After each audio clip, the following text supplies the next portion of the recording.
All right, let's just get really honest and not sugarcoat things. So much of the world's religious history has been marked with conflict and violence. And it's really sad if you think about it. Islam spread through military conquest. Christians fought all over Europe about what was right. Should it be the Catholics or the Protestants? And it all was kind of wrapped up in a system of power. Hindus and Muslims, they experienced conflict all throughout India today. In the name of religion, we've had things like suicide bombers and conquest and inquisitions and crusades, all of this done in the name of God, in the name of faith. In the U.S., we use religion all the time to justify all of our arguments about anything, really, as a reflection of our faiths. But there's really one faith, there's only one faith, with only a few exceptions, that is marked actually by its pacifism and by its nonviolence. So let's find out what that is.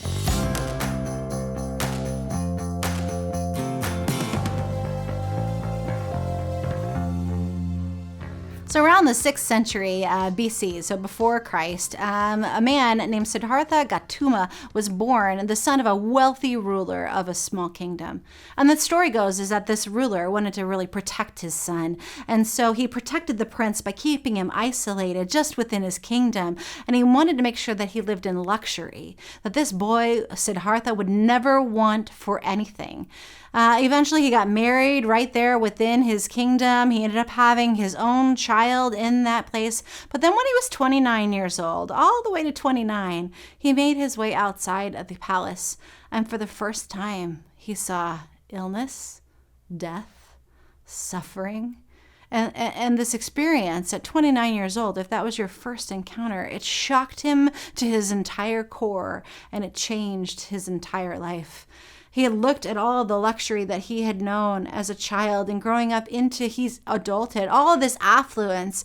And then he looked at what other people had and experienced, and he decided to give all of this up and start living on the outside, a life without things. And he wanted to go look for a solution to human suffering. On his quest, he tried all kinds of things. He tried fasting from food for long periods of time. He tried all these physical disciplines. He tried interviewing people about how they could find happiness in the midst of such suffering. Until one day he decided all of this. He was just going to sit on a straw mat underneath the Bodhi tree, and he vowed not to move himself until he figured out how to free himself, until he found liberation. And the story says that he sat there for 7 days before he became enlightened. So he went, imagine this, from complete indulgence in his upbringing to complete self-denial to this path that led to the enlightenment of Siddhartha, who we now call the Buddha. To believe, as he was the Buddha, he started to believe that there were 3 habits that all humans have that lead people to delusion. These habits being desire, anger, and ignorance. I'm going to say that again because I want you to think about it. Desire, anger, and ignorance. I think I can probably trace most of my suffering to maybe those 3 things.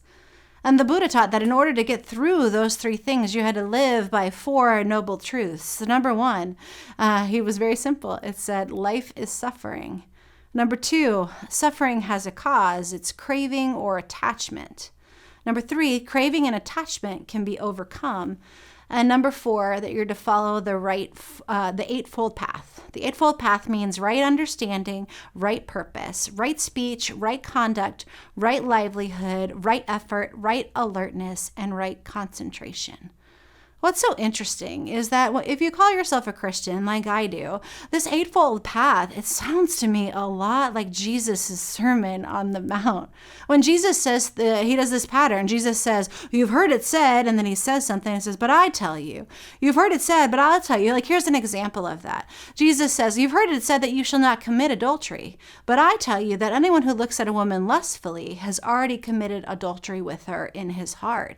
Jesus is indicating in the Sermon on the Mount that thoughts have repercussions, that just thinking about adultery is adultery.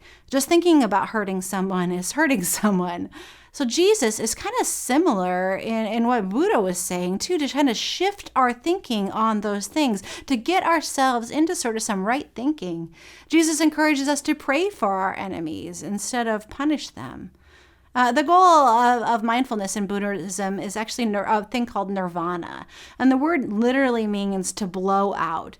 You're intended to blow out these 3 habits that lead to delusion. Remember those? Desire, anger, and ignorance. To try and rid your life of those. Now, I'm not even sure that that's entirely possible, but I like it as an idea to kind of try and get those things out of my life. But it's been said that Buddhism is the only religion that maybe doesn't believe in God.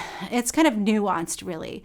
Author Philip J. Wogelman explains it like this. He says, to talk about God is to run the risk of turning the reality of God into an abstraction of God. When we think of the idea of God, we actually lose something in the magnitude of God. So the idea is as we're trying to think these big thoughts about God, actually we can't contain God in our minds, so we're turning God into an abstraction. So this is kind of the parallels between Christianity and Buddhism. In fact, I think there are many Christians that are out there that also practice Buddhism right alongside of their Christianity, with practices like meditation or mindfulness kind of right alongside, believing God as the big, beautiful God that's in charge and in loving of all things. Well, I think that there's a couple of things that if you call yourself Christian that you can learn about our friends that practice Buddhism. Number 1, tolerance. Here's the thing. In Buddhism, everyone is on their own path that they're working towards. They're working to weed out this ignorance, anger, and desire. And when you start to see that that's your work, you start to ignore other people's and understand that they're on their own path to weed out those sort of things in their lives too. Number 2 is that nothing exists independently. In Buddhism, all things are interconnected. And so you're tolerant because you realize that your reactions in your life is connected to this person's reaction and their life. It's their path, this is your path, but you're still interconnected. And number 3 is that nothing is permanent. In Buddhism, from a person to a place, to a blade of grass, to a thought, it's all fleeting and kind of moves on to the next thing because all these things are beyond substance. It keeps us really from holding on to anything too tightly. So there's a little bit about Buddhism. I hope you learned something today.